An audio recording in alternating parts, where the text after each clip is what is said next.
Okay, hi again. I'll give you guys a second to find me. Sorry about that. I had my phone all stuck in my holder. I see it's gonna happen again maybe. My phone is stuck in my phone holder for our Maker Mornings with Meg video morning, and it all of the sudden like leapt out of the holder and flung across and landed on the counter. So, woo, okay, Sue, we made it back, right? Hi, Carol.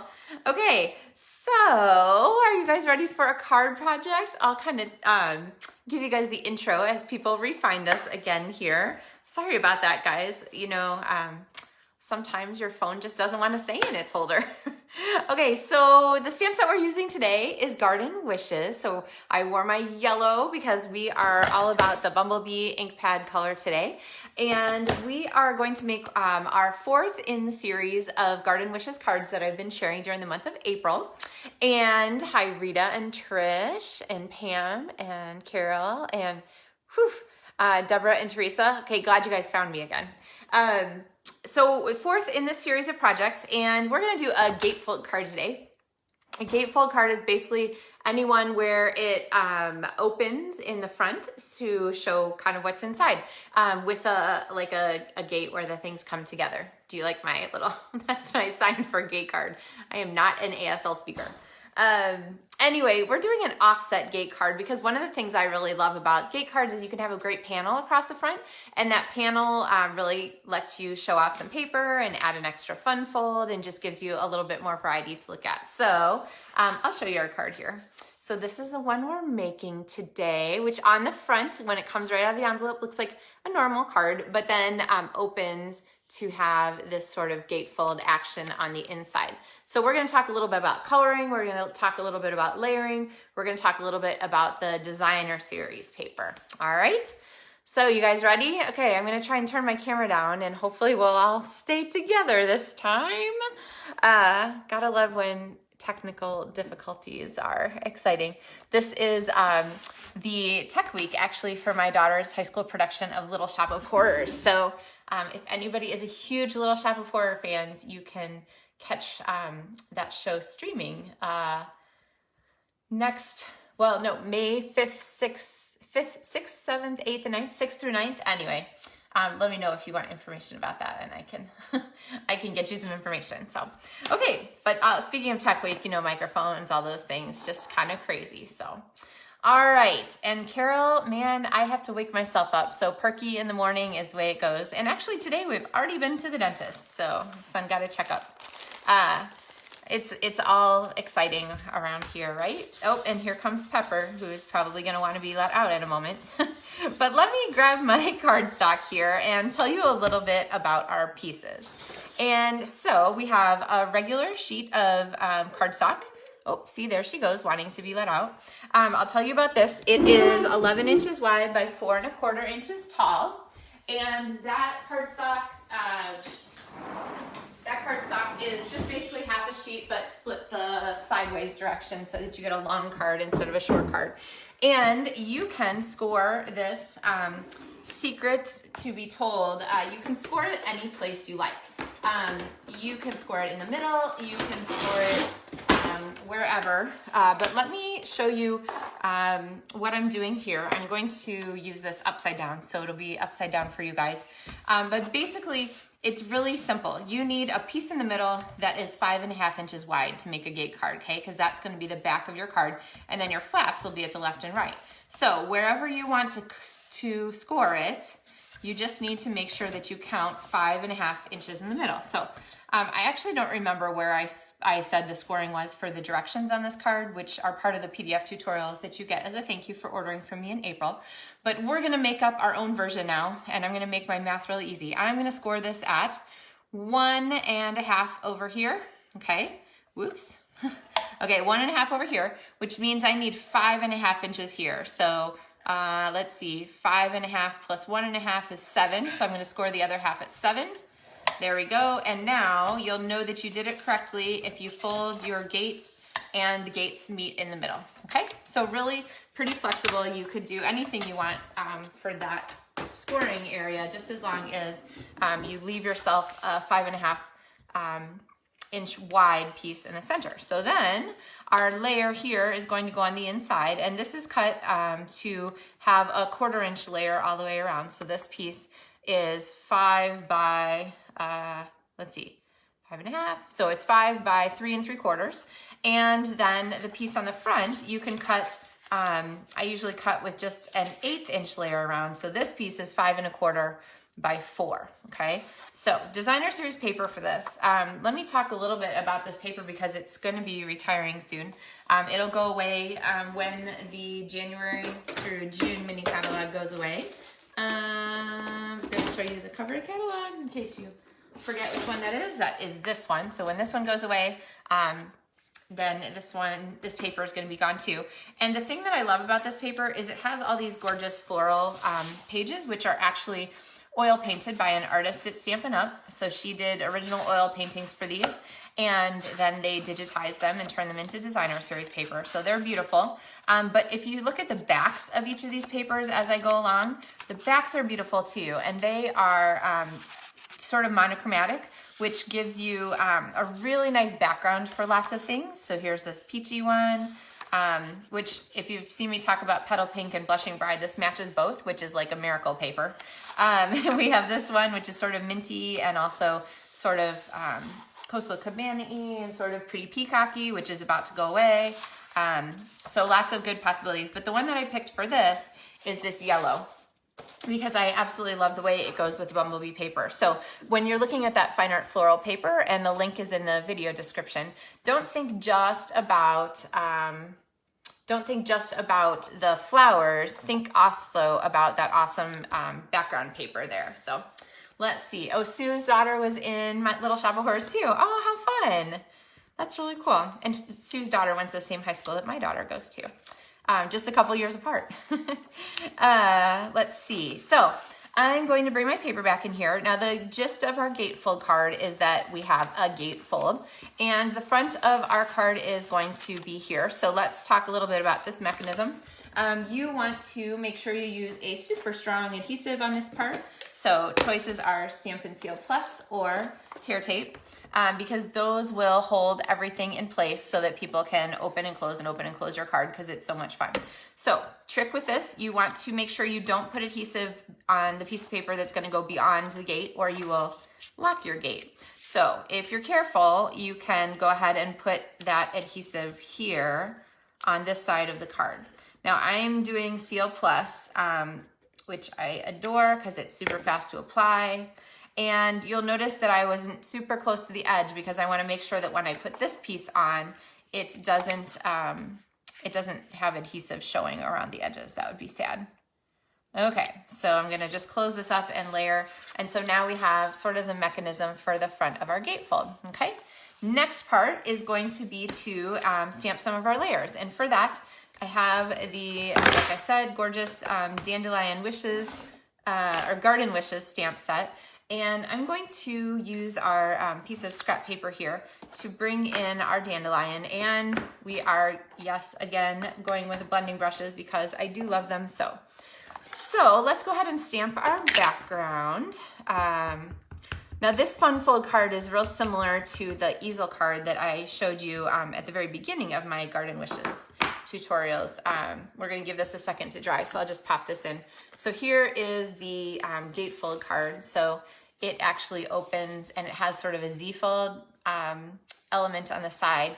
So when it opens, it locks itself in the up position with that little cute ladybug there, and then sits like this. So you can go back and look at the video tutorial for this one if you want to. It's the easel fold card. Or the directions will be in that PDF as my thank you for ordering. So, okay, so we've got this pretty well set here. Now I'm going to use my coloring strategy where I use my blending brushes and my inks. So we're gonna do a ink our paper kind of thing here. So you probably heard me say this before. I'm going to swipe and then brush, okay? So wipe and brush, or swipe and brush, depending on what you like better. Swipe and brush. And then you can see we have this really pretty colored dandelion. And I know I didn't quite get it up here on the top. I'm gonna leave it. I really like it when it's not completely colored all the way across and there's a little variety. And then I will close my ink pad for you folks who are super panicked about me dropping things, which I appreciate. You're just looking out for me. And then I'm gonna go with my mint macaron, and same thing, I'm gonna wipe and swirl, wipe and swirl, wipe and swirl. And I'm not gonna worry about the fact that my green is all over the place, okay? Because we are going to die cut this, and that's mostly gonna disappear, okay? And I'm actually done with my mint for now. So then I'm gonna come back here with my garden, my Dandy Wishes dies. So these dies are terrific. So they have both kinds of die cuts. So these are the shape die cuts that cut out these like silhouette kinds of shapes. And then they also have the stamp specific die cuts that cut out the stamped images like this one here. So, all right, so I'm gonna take this, and I really like to keep my washi tape handy. I just stick it on top of my Stampin' Cut and Emboss machine so that I can just wipe that across there. Okay, that's gonna hold our stuff in place so that when we bring our machine in, like so, I can lay it on my pads. If you've never used this before, the directions are right here on the pad. I'm gonna make a sandwich. Like I have bread on the top and bottom. So our cutting plates are the bread on the top and bottom, and then the meat, cheese, and veggies go in the center. So assuming that you like veggies on your sandwich. And then I'm just gonna kind of crank it through. All right, so then when it comes out the other side, we have, oops, that's my little don't move spot. We have our die cut here, and all I have to do is peel off that washi tape, and it will have held our die exactly in place where I wanted it. Store that for later. And we have our cutout dandelion, okay? So I am a big fan of using this technique for coloring. Blending brushes were on and off and on and off. They're on again. I just ordered some yesterday for a stamper. So you can order these again. So if you needed more of them, now is a great time to grab those. Okay, so the next piece I have here is our layering piece. And the layering piece that I used for this whole set of cards is actually Stitch So Sweetly dies, which are all mushed up in here, so they're not super easy to see. But this scalloped and stitched rectangle is one of my favorites. And then there are some fun other shapes in here that I've used for some other things recently. Let's see, do I have a sneak peek to show you? Actually, yeah. So here is a Stitch So Sweetly die also. So this shape here, sneak peek, new catalog sneak peek. This shape is also from Stitch So Sweetly. It's a great set of dies, and one that I really am finding to be my go-to because I know that Stitch Shapes is gonna be gone. So, all right, I'm gonna ink up my stamp on my memento. So if you've ever noticed me ink up a stamp on my memento versus my foam pads, you'll notice that I'm a lot more aggressive with my memento. My favorite strategy is kind of to do a twist, twist, tap, tap. And the twist helps to get a lot of ink onto my stamp. The tap, tap is what allows that ink to get evened out as it's on that stamp. So it's a nice even coating across the whole image. So now twist, twist, tap, tap works on memento and stays on. You would not want to do that to your poor, unsuspecting foam pads because these pads are foam. I don't know if you can kind of see the difference. So this is a fabric covered pad, twist, twist, tap, tap. This is a foam pad. And if you twist on that foam, you could damage the foam and just, you don't want to rip that. So you want to be careful. So twist, twist, tap, tap. And I'm going to go ahead and stamp here on my die cut piece. So I have that. And then we're going to go ahead and kind of picture where this is going to go on our card. So this is going to go here in the center. We're going to add our die cut over here, and I could do it straight, I could do it angled. I actually kind of like it this way where the dandelion's kind of leaning over our greeting. And then I feel like we have some layers here, kind of 3 layers or 4 layers, depending on how you count, but they're not very well connected. So we're gonna put some things in here that help to connect our layers. And Marcy, I'm so glad that you could join us today.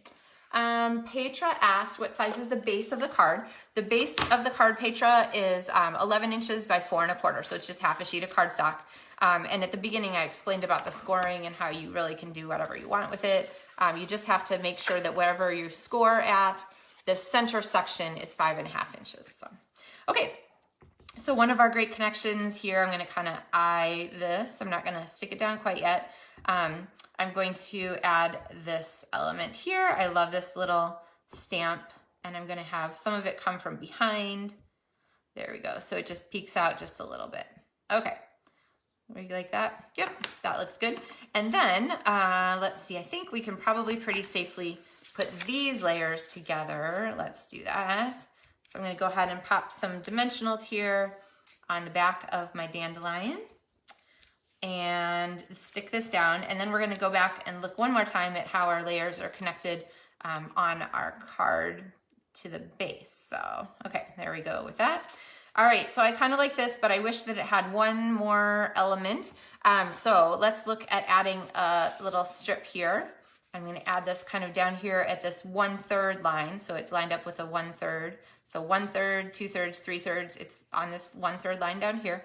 And I like that, but it needs a banner tail. So I'm gonna grab my paper snips. A real easy trick, if you haven't done this before, to make perfect banner tails is go ahead and snip in the center first, okay? So I've just snipped up there, and then cut each corner to the score line. You see how or to that first line, and that means you will always end up with an even tail, okay? So snip first, and then cut from the corners. All right, and then this is going to pop under here, and you know what, let's just put a dimensional under it. So now it's gonna get locked in, so I wanna make sure everything's pretty straight. Okay, we got that 1/3 line, there we go. All right, and then I'm just gonna twist this over to the back and add some more Stampin' Dimensionals. So we still need to decorate the inside of our card, and I want to show you the embellishment that we're doing for this with the shimmer paint. If you haven't seen that yet, the shimmer paint's on like super clearance, or super, it's not in the clearance rack, super retiring product discounts, I should say. So that's kind of a fun one to be adding right now. Okay, so I have our layers kind of stuck on the front. So we need an embellishment here. I'm gonna grab my shimmer paint, and for this, Trish says she likes the fun-filled cards. I do too, they're just always a good time. What I'm gonna do is just shake this really well. There's a metal ball in here that shakes it. I'm going to get a good amount of water at the tip of my water painter by just squeezing and holding. Okay, so I'm kind of feeling to make sure I have good water in there, because I don't want the paint to overwhelm a dry brush, because then it's gonna get stuck and I want it to wash off easily. And then I'm just going to take the shimmer paint and shimmer paint over my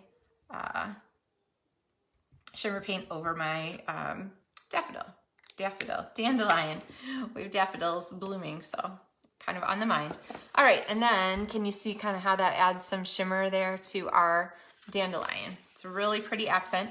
If I want to add one more accent to the front, the ladybug trinkets are my fave with this set of supplies.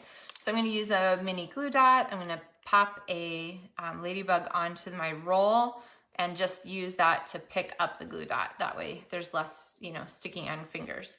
And then she, or he, ladybug, can go onto our flower. Okay, inside, right? Promised you an inside. Now I have a sheet of Whisper White, which is, I think I said 5 by 3 3/4. And I'm gonna grab the other dandelion stamp. So it has some sort of connection to the front of our card because it's the same style, but just a little bit of variety because it's not the exact same image. I'm gonna stamp that on there, and good morning, Sherry. It's good to see you guys. It's so much fun.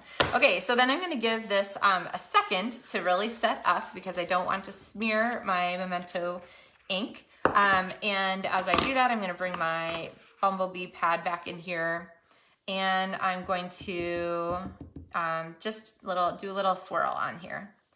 So I'm not gonna worry too much about whether I'm getting exactly on my image, okay? Because it's sort of the hint of color. And then, you know what? I feel like it needs some green in there too. I don't think I did that on my original sample. I think I left the green off, but I'll add it to this one. You guys can tell me what you think, green or no green. So swipe and then swirl. And again, I have my mint green here. which I picked mint because it actually matches some of the designer series paper in the fine art floral, and I like the way those two colors came together. So, all right, so there's sort of that hint of green. None of it's really dark, which I kind of like. So, all right, and then this, let's see, I can use my regular seal. Remember to keep rolling your wrist around, and that will help your seal forward so that it's always ready to use the next time you swipe it. And I will layer this inside our card.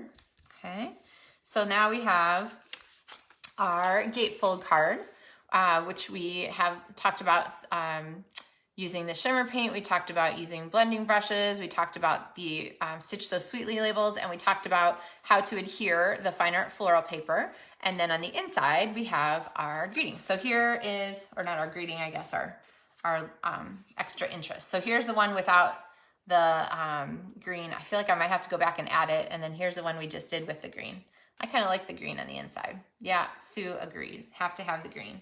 All right, so definitely a great fun fold to try. Some of the other projects with this same set of stamps are this ombre card that we did.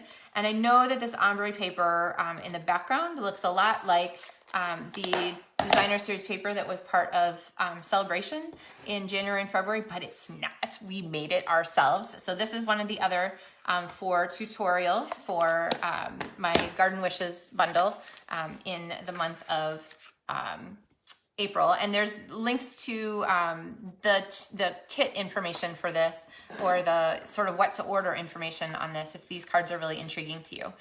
It goes to the stamps, LovenStamps card kits to go and LovenStamps tutorials on my website. And then the last one here is this one. But one of the things that I love about making sets of cards like this is that when you have the pieces to make like one of these cards, you could have the pieces to make all of them. So I really try to keep the supplies a limited number so that you can know that when you have a stamp set, you'll be able to make several different things with it. It's not like you have the stamp set and you can only do one thing and then it just goes back on the shelf and you never use it again. So Garden Wishes is one of those stamp sets that is great for lots of possibilities. And just with that sort of limited set of supplies that I linked in the video description, so look in the video description here, you can see what the supplies were in the suggested list and so forth. So now some of these things are going to be retiring.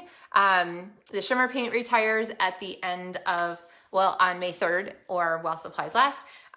Some of the other things will retire a little bit later, like the Fine Art Floor Designer Series paper and these amazing Memories and More cards, which I adore. So make sure you think and shop ahead for those so you don't miss them. All right, let's see. I think that kind of covers us for our Wednesday at this point, and really featured that fine art floral paper, which is retiring. And like if you didn't see yesterday I talked about another retiring paper. This is actually black and white paper, not yesterday, Monday. This is actually black and white paper that we colored. So if you missed this video tutorial, you can go ahead and check out episode 127 for that one. But I have enjoyed sharing a project with you this morning, and I hope you guys enjoyed that too. And I will be back on Friday with another project. So let me know if you have any questions. Let me know if you need any help with ordering or anything like that. And I look forward to seeing you guys again on Friday. Thanks for spending some time this morning. Happy stamping.